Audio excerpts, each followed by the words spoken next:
Menyedot perhatian internasional pada tahun 2000 silam, di mana anggota mereka dibakar hidup-hidup di dalam gereja. Hai, ketemu lagi di channel yang membahas kasus-kasus panas, viral, belum terungkap, mitologi dan sejarah hanya di Mrs. Jahat.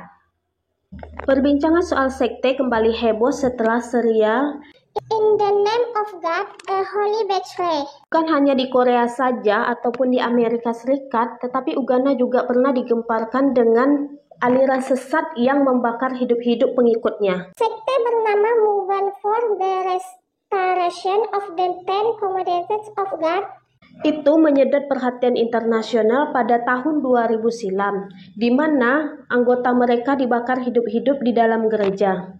Sekte ini didirikan oleh pembangkang Katolik Roma yang bernama Joseph Kipwetere.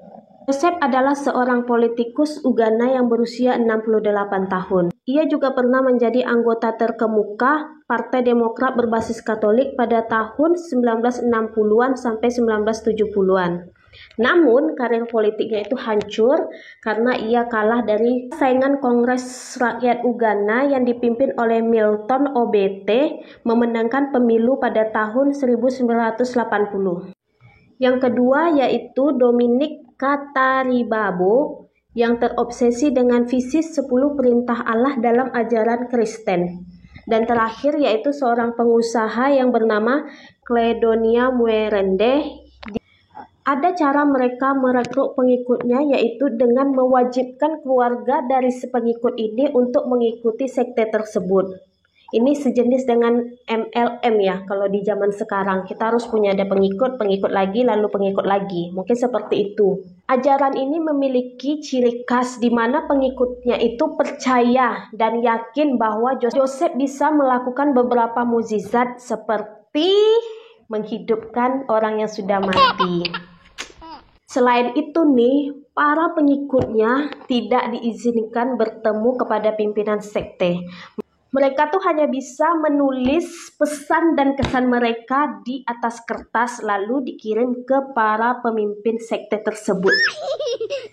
Sejak berdirinya sekte itu, para pemimpin sekte ini meyakinkan pengikutnya bahwa akan terjadi kiamat pada tanggal 31 Desember 1999. Dan tahu apa yang dikatakan ketiga pemimpin tersebut? Para pengikutnya harus menjual semua harta benda mereka lalu menyerahkannya kepada pemimpin sekte tersebut.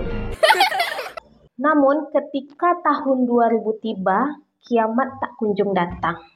Dan para pemimpin sekte ini pun menetapkan tanggal kiamat baru, yaitu tanggal 17 Maret 2000. Nah, pemimpin sekte ini kasih taulah ke semua pengikutnya bahwa kiamat itu akan terjadi di tanggal 17 Maret 2000. Dan sementara menjelang tanggal 17 Maret itu, para pemimpin sekte ini merencanakan kejahatan dengan modus menggelar pesta besar-besaran di salah satu gereja terpencil di Uganda. Ketika para pengikut sekte tersebut sudah berkumpul di gereja itu, kalian tahu apa yang terjadi? Gereja itu dibakar oleh para pemimpin sekte itu. Sadis. Bandit yaitu bandit. Total yang hadir pada saat itu berkisaran 530 orang, bisa jadi lebih.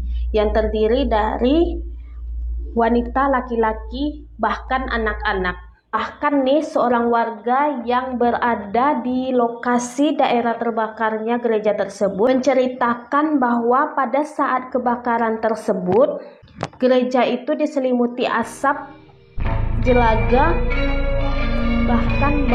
bahkan bau daging yang terbakar. Selain pengikut yang dibakar hidup-hidup, ternyata banyak korban lainnya yang ditemukan di sekitaran rumah para pemimpin sekte tersebut. Polisi menemukan 81 mayat di bawah lantai semen yang baru dicor di halaman belakang, ditutupi oleh sepetak tebu. Mereka juga menemukan sisa-sisa 74 orang yang dimutilasi. 448 mayat dikubur di taman dan disimpan di bawah lantai beton. Bandit yaitu bandit.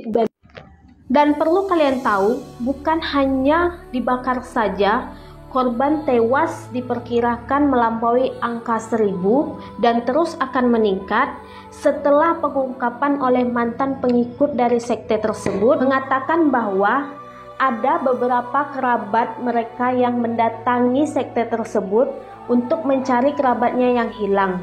Pada saat mereka datang ke sekte tersebut, mereka disajikan dengan teh, namun teh tersebut diberi cairan racun.